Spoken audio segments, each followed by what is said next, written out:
안녕하세요, 여러분. 오늘은 여호수아서 9장의 말씀을 함께 나눠보겠습니다. 1절, 2절의 말씀입니다. 요단강 서편의 산지와 작은 언덕과 레바논 북쪽의 지중해 연안에 살고 있는 헷사람, 아모리 사람, 가나안 사람, 브리스 사람, 히위 사람, 기르가스 사람, 여부스 사람의 왕이 그 소식을 들었다. 그들은 함께 모여 한 지휘부 아래 여호수아와 이스라엘에 맞서 싸우기로 동맹을 맺었다. 제가 나열한 여러 사람들, 그 민족들의 이름들이 나열되고 이들은 요단 서편에 자리 잡고 있었던 사람들입니다. 이들이 한 소식을 듣게 되죠. 그것은 바로 아이성 재전투에서 이스라엘이 승리했다라는 사실입니다. 그래서 이들은 여호수아와 이스라엘에 맞서 싸우기 위해서 동맹을 맺었습니다.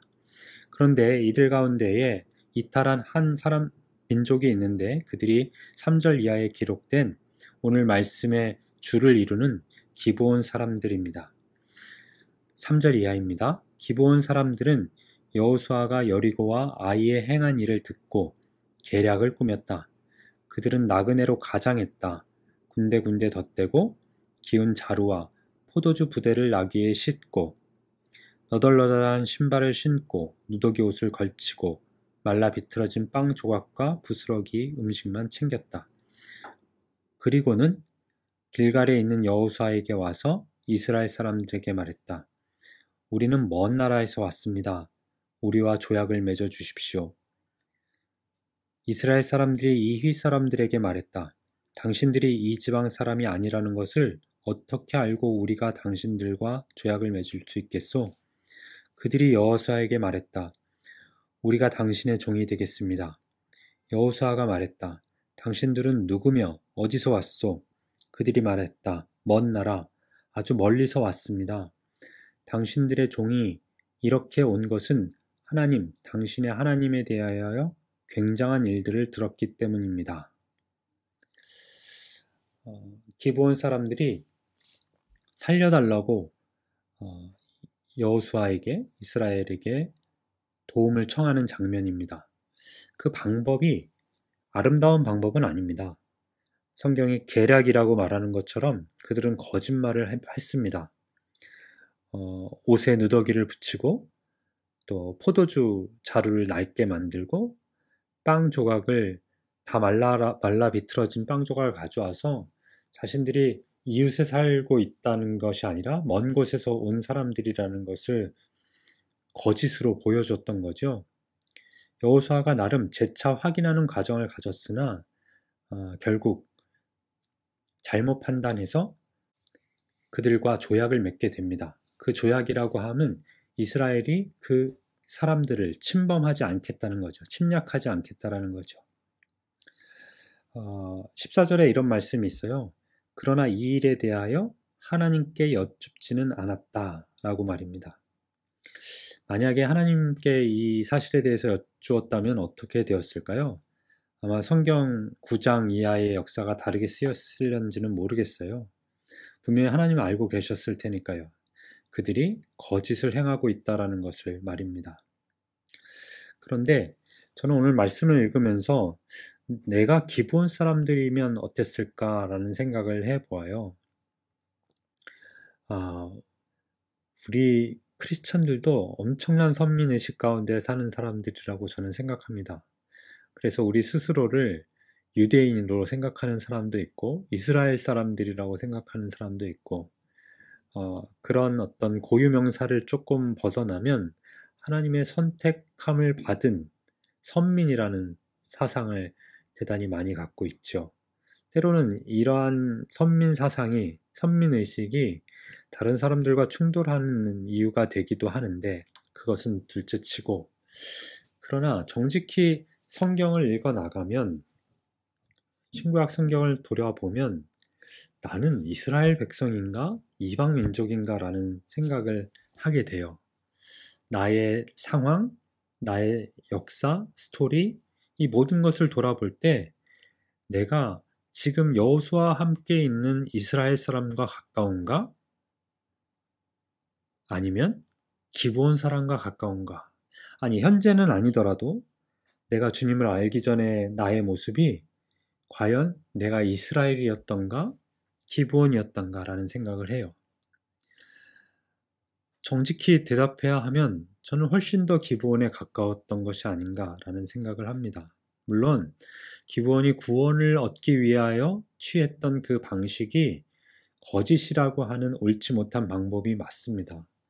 어떠한 것도 그 거짓 자체를 정당화할 수는 없을 겁니다. 그러나 따지고 보면 야곱이 그 라반에게 한 거짓말, 에서에게 한 거짓말이 더 큰 걸까요? 아니면 이것이 더 커 보일까요?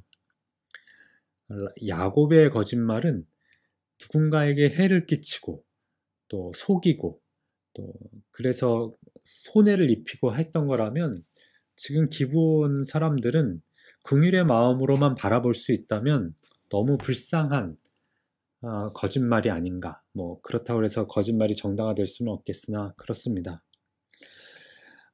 다시 14절의 말씀을 보면 그러나 이 일에 대하여 하나님께 여쭙지는 않았다라고 했는데 저는 말씀을 보면서 다시금 이런 생각을 했어요. 여호수아가 이 일을 하나님께 여쭈었다라고 하면 어땠을까라고 하는 거죠. 이건 제 상상의 시간이지만 하나님께서 물론 그들이 거짓을 행하고 있다라는 것을 알고 계셨음에도 불구하고 이전에 라합의 이방 민족인 라합에게 그 가정에게 구원의 통로를 열어주었듯이 이들에게도 역시 그런 기회를 주지 않았을까라는 생각을 해요. 구약 성경에 많은 심판의 이야기가 나오는데요. 그 심판이 성경의 표현대로 진멸이라는 표현을 쓴다 하더라도 성경을 더 자세하게 읽으면 그 진멸의 끝자락에 하나님께서 아주 작은 구원의 통로를 열어놓고 계심을 볼 수 있어요. 저는 그것이 은혜라고 생각하고 그 좁은 통로를 통해서 구원을 입은 민족이 사람들이 기브온 사람들이며 또 역사 속에 수많은 민족들이 나라들이 그런 구원을 입었으며 오늘의 대한민국이 그리고 나 자신이 그 심판의 좁은 통로로 열어놓으신 그 구원의 은혜를 입었던 사람이 아닌가라는 생각을 하게 됩니다. 사랑하는 여러분, 지금 이 거짓말의 문제로 기브온 사람들을 받아들여진 문제로 이스라엘은 혼란이 일어나긴 하나 이들은 하나님을 가운데 놓고 한 맹세였기 때문에 끝까지 기브온을 침범하지 않고 그들을 지켜줍니다. 여기서는 이들에게 그 거짓의 대가로 중노동을 해야 된다라고 나와 있어요. 그래서 그들은 성전에서 물 깃는 일을 해야 되고 나무 패는 일을 해야 되는데 그 일이 중노동임에도 불구하고 또 어떠한 면에 있어서는 레위 사람들이 했던 일이기도 하거든요. 하나님이 작은 구원의 통로를 열어주셔서 그곳에서 살아남은 자들이 그 민족이 또 하나님을 섬기는 일을 하게 하시는 역사가 더 큰 그림으로 보면 존재하는 것이 아닌가라는 그런 생각을 오늘 9장의 말씀을 읽어가면서 하게 됐어요. 사실 9장 이후의 말씀은 더 어렵습니다. 여호수아는 어제까지가 훨씬 더 쉬운 이야기들이 있는지는 모르겠어요. 그러나 이렇게 차분히 여호수아서의 말씀을 읽어가면서 하나님이 내 상식과 내 선입견과 내 편견을 넘어서 일하시는 하나님의 역사를 볼 수 있었으면 좋겠다라는 생각을 해요.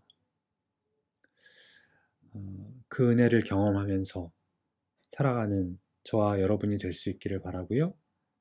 또 그 은혜로 오늘 하루를 시작할 수 있기를 간절히 바랍니다. 기도하겠습니다. 사랑의 하나님, 우리는 종종 멸망받을 수 없었던 사람들이라는 표현을 쓰지만 그러나 우리는 멸망받지 않았고 지금 하나님을 경외하며 그 은총 아래 산다고 고백하고 있습니다. 그것은 하나님께서 모든 것을 진멸치 아니하시고 구원의 통로를 열어 그곳에서 나라와 민족과 백성과 그리고 우리를 살려주셨기 때문이라고 믿습니다. 주님, 그 은총을 입은 자들이 저희들입니다. 우리가 기브온 사람이건 이스라엘 사람이건 하나님 앞에서 스스로 높아질 수 있는 사람은 아무도 없사오니 오늘 하루도 주께서 베풀어 주신 그 구원의 통로를 따라 주님과 동행하며 하루하루를 걷는 저희들 모두가 다 되어줄 수 있도록 도와주시옵소서. 이스라엘이 누구이기에 기브온을 정죄할 수 있고 또 기브온이 누구이기에 이스라엘을 대항할 수 있겠습니까?